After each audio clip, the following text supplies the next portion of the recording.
The coaching staff is assembled. Now it's time to add pieces to the roster. From the Cardinals interview suite at the Scouting Combine in Indianapolis, I'm Dani Sureck, joined by head coach Mike LaFleur. Mike, it's been a few years since you've been at the Combine. It's been Your first one as the head coach. What do you want to accomplish this week? Yeah, just, especially from a coaching perspective, you got Monty and their team that have been following these guys for months, years, if not, and so from a coaching perspective, you get done with the season, particularly in your first year, you start to learn your own players, free agents, and so this is your kind of your first little show at these guys, and you only get 20 minutes, and not a lot can get done in 20 minutes, but those first impressions are a big deal. You still want to always lean on the tape and stuff like that, but it does give you a little, insight of who they are as a person. This is your first opportunity to talk with prospects. What makes someone stand out with a good first impression of you? Yeah, I mean, again, you want to go in with an open mind. Like you can kind of tell when the guys. They're going to be a little bit nervous, some more than others, and that's okay. Sometimes they loosen up, and I think Monty's done an awesome job of just giving them some softballs initially just to kind of get them in a position where they're a little bit more comfortable, because this is a different deal. This is their interview in some aspects. I try to make it like, hey guys, your interview is the tape, but at the same time, they're explaining themselves, their journey, kind of who they are as a person. So, there's a lot to learn in that. This week is all about gearing up for the draft at the end of April. Before we get there, we also have free agency, which starts in a few weeks. What's the collaboration process between you and Monty Ossenfort on which players you want to bring in this offseason? Yeah, it's just like the first interview we had. Everything's been just a great collaboration and communication, and that's what Monty's wanted.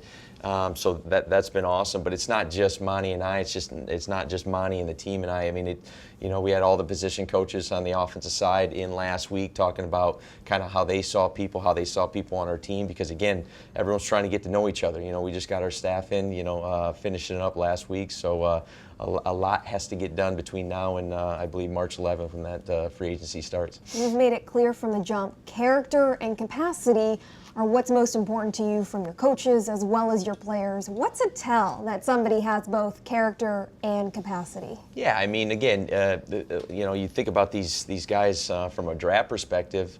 You get the 20 minutes with them, but man, like what those scouts do and Monty's team behind the scenes to kind of give you a picture of who they are and not just last year or 2 years ago, but when they first got there, what they were in high school, how they developed. So there's a lot that goes into it. Again, we're sitting here as coaches and we get in the 11th hour and we have our opinions, but there's a reason that Monty and their team are so good at what they do.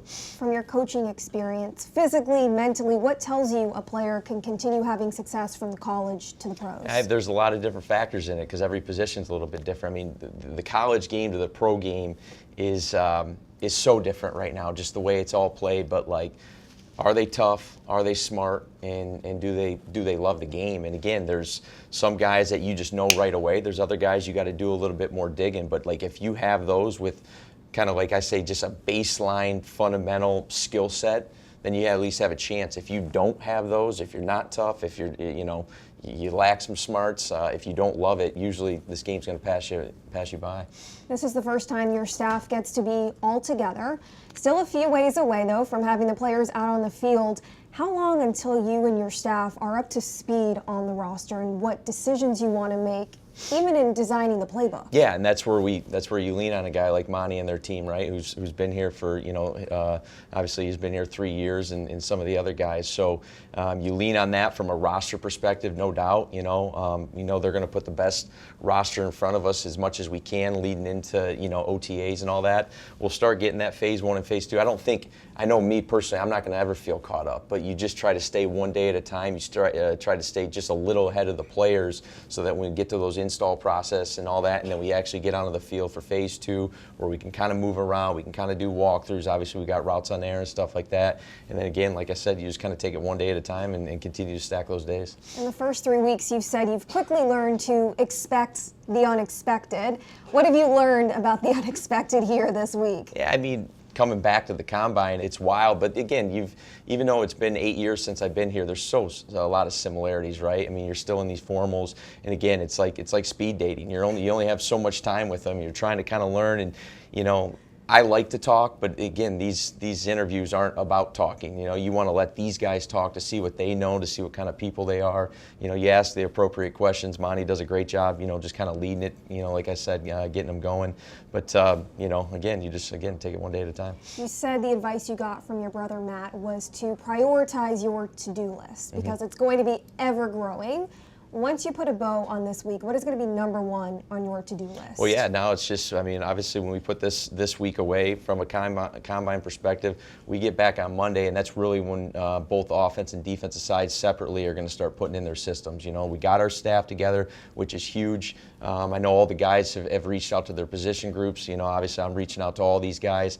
So you develop those relationships, obviously organically throughout the building, you're developing those relationships. But now we got to get to the scheme element too, right? But on top of that, we'll do scheme on offense in the morning.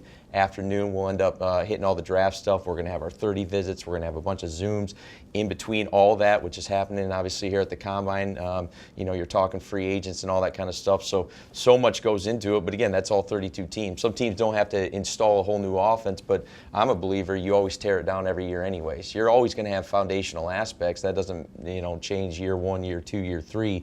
But I always feel like you got to tear these things down because when the players leave, the vets, they're not always thinking about ball. They're thinking about getting their bodies right, stepping away from the game, which they should, you know, getting ready for the phase 3, the OTAs and all those kind of stuff.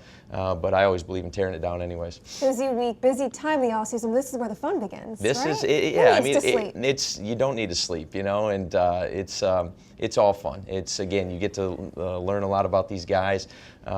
The college guys are going through some cool stuff, and I always said the hardest year really is for a rookie, and there's a lot of reasons for it. One, especially with all the transfer and all that a lot of these guys have been doing because of the way the thing's set up, you know, depending on how far they go within the, you know, the playoff system, the bowls, all those kind of things, you go straight to training. A lot of these guys had no time off. You get done with training, you come to the Combine, you go back to training, you go do your pro day, then you get drafted, then you have rookie mini camp, and then you don't even know where you're at. And then rookies really don't have a lot of rules. So we get to keep them a little bit longer with our staff, bring them back a little bit earlier, and then they have the longest football season of their life, you know, and it's like you can't take a deep breath. But again, I think all of them would pass that up for the opportunity that they're in. Well, Mike, appreciate the time during this busy week here in Indianapolis. Cardinals fans, for more coverage for the Combine as we start to get closer to the draft and every point in between, stay locked in on azcardinals.com.